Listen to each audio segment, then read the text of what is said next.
Hello, my dear students. Welcome to my class, Dikshit sir. I am Sir Dikshit, and we are going to read about moving charges and magnetism. ठीक है, my dear students. हमने बात कर लिया था बहुत सारे topics के बारे में और हमने प्रॉमिस किया था कि हम नेक्स्ट लेक्चर में जो लेके आएंगे वो होगा एक करंट कैरिंग कंडक्टर में एक छोटे से किसी पॉइंट के डीबी के बारे में।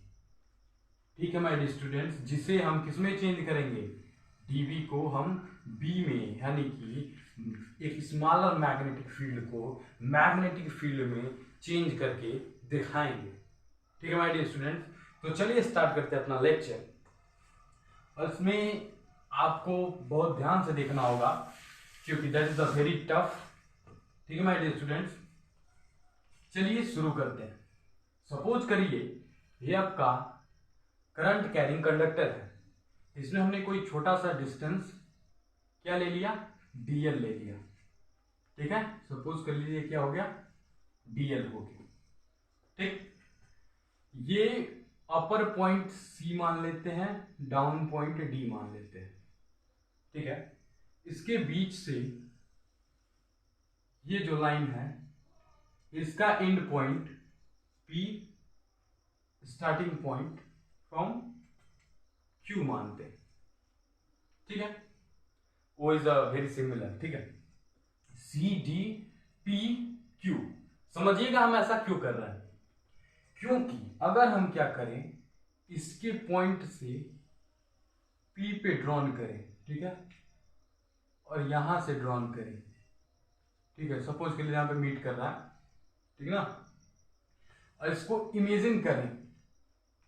एक इमेजिनरी लाइन भी होती है, अभी तक के जितने भी प्रूविंग है हमने उसमें बताया आपको कि जितनी भी प्रूविंग लाइन थी उसमें एक इमेजिनरी लाइन भी हम लिए थे। ठीक है, और यहां से भी एक इमेजिनरी लाइन ले लेते हैं। ठीक है, अब देखना, प्रूव करना है इसके बारे में। ठीक है, इसको नेम दे देते हैं ई, अपर पॉइंट को, लोअर पॉइंट को एफ। Okay, that's clear. समझिएगा, हमें इस चीज को फाइंड करना है तो हमें एक 90 डिग्री का एंगल चाहिए। ठीक है, हमें एक 90 डिग्री का एंगल चाहिए, तो यहां से ले लेते हैं। सपोज कर लीजिए यहां पे जो एंगल है, यहां पे क्या मान लेते हैं, पॉइंट जी मान लेते हैं, वहां से 90 डिग्री है। ठीक है, अब समझिएगा ये जो है इसे हम मान लेते हैं φ1 और इस पूरे को मान लेते हैं, ठीक ना, यानी कि सी क्यू पी, इस पूरे ट्रेंगल के ये जो एंगल है, ठीक ना, यानी सी पी क्यू ट्रेंगल जो है एंगल, उसे मान लेते हैं क्या, φ2। समझिएगा जरा, इस चीज को मान लेते हैं फाइव, किसको, एफ पी क्यू को क्या मानते हैं, फाइव मानते हैं। और जो ये बचा हुआ है, जो ये बचा हुआ पार्ट है, जिस एंगल से हमें इसे फाइंड करना है, वो डीएल अगर हम माने हैं लेंथ को, तो इससे हमें क्या मानना पड़ेगा, डी फाइव मानना पड़ेगा। तो क्या मानते हैं, डी फाइव। ठीक है, ये हो गया अपन लोग का फिगर कंप्लीट। ठीक है, फिगर समझिएगा, अगर हमें किसी स्मॉल डिस्टेंस में डीबी फाइंड करना है, ये क्वेश्चन कंफर्म है कि आता है, ठीक ना, तो हमें क्या करना पड़ेगा, उस पॉइंट को लेट करके इमेजिन करके एक पॉइंट बनाना पड़ेगा। उस पॉइंट को कहां पे मिल रही है, साथ में दो इमेजिन लाइन हम मिल रहे हैं, कहां से कहां तक, जहां से स्टार्ट हुआ है कंडक्टर, जहां एंड हुआ है वहां तक। ठीक है, और उन दोनों एंगल को φ1 और φ2 मान लिया बीच के डिस्टेंस से। ठीक है, और जो ये हमारा एंगल था जो इन दोनों के बीच में हमें फाइंड करना था, उसे हमने d5 मान लिया। ठीक है, अब समझना जरा, हमने एक लॉ पढ़ा था, बायो-सेवर्ट लॉ, वो कह रहा था कि dB इज इक्वल टू, ठीक है, dB is equal to μ0 upon 4 I d l sine theta. ठीक है, साइन थीटा की बात हो रही है, sine theta, I d l sine theta upon में आर स्क्वायर, इसे मान लेते हैं क्वेश्चन नंबर फर्स्ट। जरा समझिएगा, ऐसा हुआ ठीक है, कहा कि dB is equal to mu naught upon 4 pi ideal sine theta upon R square. अब इसी चीज को हम अप्लाई करते हैं कहां, अपने दिए हुए ट्रेंगल पे। समझिएगा किस ट्रेंगल पे, ई पी एफ। देखिएगा जरा, in triangle E P F. ज्यादा घुमाएंगे नहीं, ऐसा नहीं कि वैल्यू के चक्कर में आपको घुमाते रहे, ऐसा नहीं करना है, सीधे सीधे लाते हैं। देखिएगा dB इज इक्वल टू, यहां पे वही न्यू नॉट अपॉन 4 पाई, कांस्टेंट वैल्यू है न्यू नॉट अपॉन 4 पाई। अब आना आगे, आई का आई, क्योंकि आई ही जा रहा है, इसमें क्या जा रहा है, करंट जा रहा है आई, ठीक है, करंट कैरिंग कंडक्टर है, आई जा रहा है, आई। अब यहां पे देखना, हमें क्या लेना है, इसका डिस्टेंस सपोज कर लो x है, ठीक है ना, क्या है, x है। तो हम इसे क्या करेंगे, x वैल्यू क्या है, डी फाई, ठीक है, x डी फाई अपॉन, यहां पे देखना x डी फाई अपॉन में x का क्या हो जाएगा, x रेडियस था, इसका स्क्वायर, इसका क्या है, r है, जो यहाँ पे r का वर्क कर रहा है, ये क्या था, इसका r था। q से p क्या है, r होता है, ये हमें थ्योरी, अकॉर्डिंग टू थ्योरी पता है, ठीक ना, इसलिए मैं यहाँ पे r पुट कर दिए, और ये इसका x है, ठीक है। तो यहाँ पे हम x r की जगह पे क्या रखने वाले हैं, x, क्योंकि हम इस वैल्यू फाइंड कर रहे हैं, इसकी तो फाइंड नहीं कर रहे हैं, ठीक है, x की वैल्यू रखते हैं, यानी कि यहाँ पे x स्क्वायर। ध्यान से देखना, अगर कंपेयर करोगे दोनों को तो देखोगे कि ई एफ और पी की हम वैल्यू फाइंड किए यहाँ पे, dB इन ट्रायंगल लिखे भी हैं हम, ठीक ना, dB mu naught upon 4 pi I X D phi, X ये डी फाई था, ये वाला एंगल, ठीक है, अपॉन एक्स स्क्वायर, जो एक्स की वैल्यू थी, जो यहाँ पर आर है वो यहाँ पे एक्स था, ठीक है। ये समझ में आया क्या, देखना जरा, नोट इट डाउन फर्स्ट। इसे क्या करिए, आप जरा सा नोट कर लीजिए,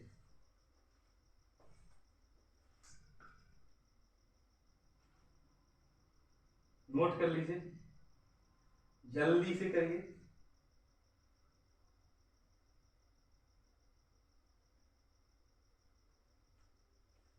हुआ, देखना जरा क्या करते हैं,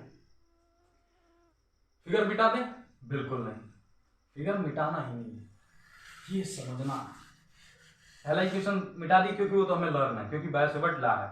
यहां से अगर हम क्या करें, एक्स स्क्वायर है, गायब क्या होने वाला है, D B is equal to mu naught upon 4 pi, समझना, आई ये x है, ये एक्स स्क्वायर है, एक x चला जाएगा, ठीक है, यानी कि आई डी फाई, ठीक है, आई डी फाई अपॉन में x बचा, ठीक है। इसे मान लेते हैं इक्वेशन नंबर 3, ठीक है। अब इसका काम खत्म, इसे सेकंड मानिए या ना मानिए कोई फर्क नहीं पड़ता, ठीक है ना। अब देखना जरा, अब हमें जो वैल्यू दी हुई है, अगर हम क्या करें, अगर एफ पी और क्यू की भी वैल्यू फाइंड कर लें, किसकी, एफ पी क्यू, यानी ये वाली फाई की वैल्यू अगर फाइंड कर ले, तो हमारा एक्स और आर का रेशियो आ जाएगा। वो कैसे आएगा सर, वो आएगा कॉस फाई से। किससे आने वाला है, कॉस फाई से, यानी कि cos phi I, cos phi is equal to क्या होने वाला है, कॉस फाई जो होगा वो रेशियो होगा आर और एक्स का। जरा समझना, ये हमारा एंगल है, क्या होता है, पीवीपी एचएचबी होता है, sine cos base upon hypotenuse लेना है, बेस क्या है, आर, हाइपोटेनस क्या है, एक्स। इट इज सिंपल, ठीक है, ये अपनी बचपन की थ्योरी लगने वाली है। अब देखना, cos फाई हो गया, अगर हम x इज इक्वल टू लिखना चाहें तो क्या लिख सकते हैं, x इज इक्वल टू लिख सकते हैं r अपॉन में cos phi, it is possible, ये x को हमने यहां पे लाया, cos फाई को नीचे भेज दिया, ये समझ लेना एक वैल्यू हो गई। ठीक है, क्या हो गई? वैल्यू हो गई। अब सिंपल सी बात है, cos x की वैल्यू याद रखो, x की वैल्यू याद रखो। देखो x की वैल्यू याद होगी, अब समझना, अब फिगर का काम खत्म। ठीक है ना, फिगर को तो बनाए होंगे क्योंकि हमने कहा था नोट इट डाउन। अब चलो देखना जरा ध्यान से, x की वैल्यू यहां पुट कर दो, क्या होगा? dB इज इक्वल टू, ये वही चीज उतारना है, न्यू नॉट अपन 4 पाई। ठीक है सर, देखिए जरा, आई डी फाइव का डी फाइव, यहां पे रुक जाना जरा। x की वैल्यू पहले पुट करते हैं, तो r अपन cos फाइव, r अपन cos फाइव ऊपर चला जाएगा, यानी कि हो जाएगा आई क्या cos फाइव। ठीक है, फिर क्या है? D five. ठीक है, और क्या था? r था, अपॉन में। हुआ कि नहीं हुआ? समझ में आया क्या? मैंने पूछा समझ में आया क्या? ये जो x की वैल्यू थी इसे हमने क्या किया? यहां पे पुट किया। अब समझना कि x की वैल्यू यहां पे पुट करते हैं r बाई cos फाइव, तो r यहीं पे रह जाएगा, cos फाइव ऊपर चला जाएगा, वही हमने किया है, cos five d five upon r। ठीक है, इसका काम भी खत्म। अब समझना जरा, इतना समझ में आया क्या? देखियो हम क्या करते हैं, इस जो वैल्यू है, अब हमें इसे सॉल्व करने के लिए एक सिंपल सा मेथड यूज करना है, that is known as integration. क्या? हम इसे इंटीग्रेट कर देते हैं। अब देखना, dB को इंटीग्रेट करेंगे तो लिमिट कहां से होगी? 0 से, मैग्नेटिक फील्ड 0 से B की तरफ, क्या है? dB is equal to limitation, कहां से कहां तक था? हमारा जो बना हुआ था फिगर वो C से P फिर D, यानी फाइव 1 एंगल बना रहा था, एक फाइव 2 एंगल बना रहा था, यानी कि फाइव 1 से फाइव 2 की। ठीक है, बाकी सारी वैल्यूज लिख दो, क्योंकि हमें किसकी लिमिट पता करनी थी। ये जो डी फाइव है, five d five, cos five d five, इसकी लिमिट लिखनी होगी। इंटीग्रेशन आपने पढ़ा होगा, इंटीग्रेशन आपने पढ़ा होगा, नहीं भी पढ़ा है फिर भी ये बच्चों वाला कॉन्सेप्ट है, समझ जाओगे। I cos five d five upon are.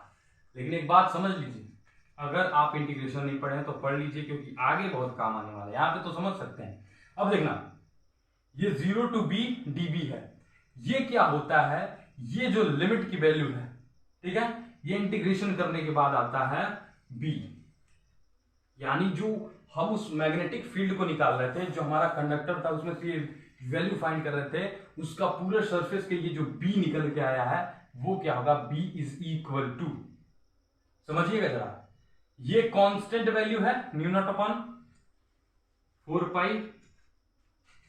ठीक है, ये आ गया बाहर, न्यू नॉट अपॉन 4 पाई बाहर आ गया। ठीक है, आई भी क्या है? यहां पे कांस्टेंट है, आर भी क्या है? कांस्टेंट है, बाहर ले लेते हैं, आई अपॉन आर। ठीक है, थोड़ा बड़ा लिख रहे हैं, आई अपॉन आर, समझ में आ रहा ना? ये दोनों कांस्टेंट और ये दोनों कांस्टेंट बाहर आ गया। लेकिन सर जी cos five d five constant थोड़ी है।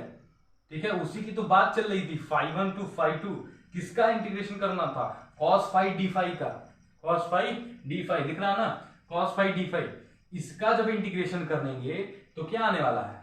cos का होता है साइन। ठीक है, और लिमिट कहां से लगी है? फाइव 1 से फाइव 2, समझिएगा, यानी कि cos फाइव 1 और फाइव 2 दोनों, मतलब दोनों के टर्म में करना है। क्या हो जाएगा? cos का sine, sine five 1 sine five 2। अब देखना साइन कौन सा, प्लस या माइनस, इस चीज को समझने के लिए हमारा डायरेक्शन क्या था? पॉजिटिव डायरेक्शन था, पॉजिटिव में था, पॉजिटिव कोऑर्डिनेट्स में, यानी पॉजिटिव। यहां पे समझना क्या, mu naught upon 4 pi I by R bracket में, पूरा सॉल्व करने से अच्छा है डायरेक्ट समझिए कैसे। आप चाहे तो लिमिट में भी लिख के कर सकते हो या फिर डायरेक्ट करते हैं जैसे साइन φ1, आप जगह नहीं नीचे लिख लेते हैं, plus sine φ2, that is the our answer.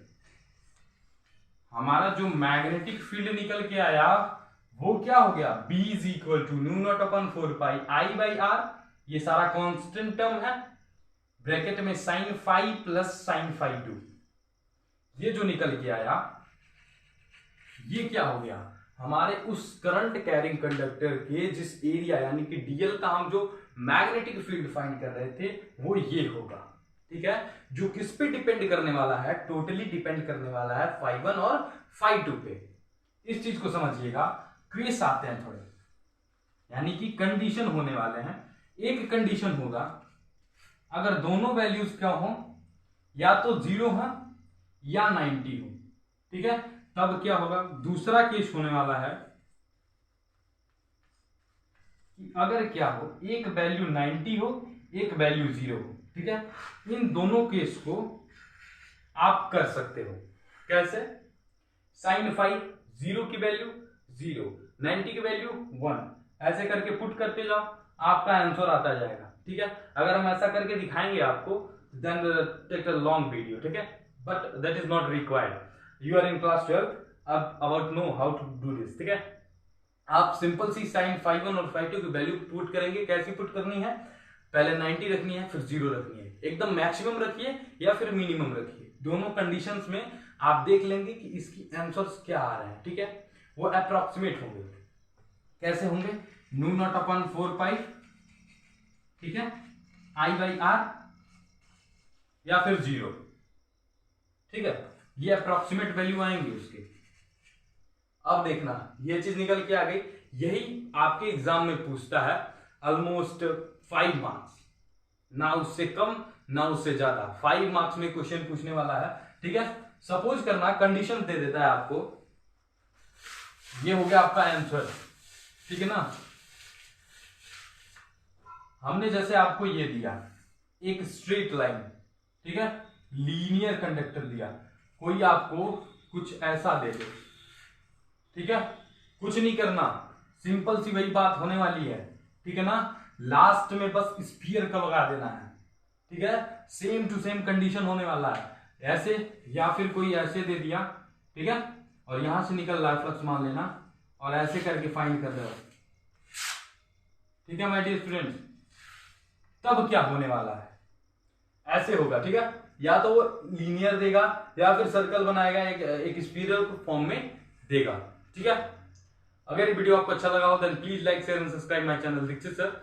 Next video में हम आएंगे सोलेनॉइड की बात करेंगे और टॉरॉइडल्स की बात करेंगे। ठीक है, जो कंडीशंस है मैग्नेट्स के। ठीक है, जय हिंद जय भारत, बेस्ट ऑफ लक।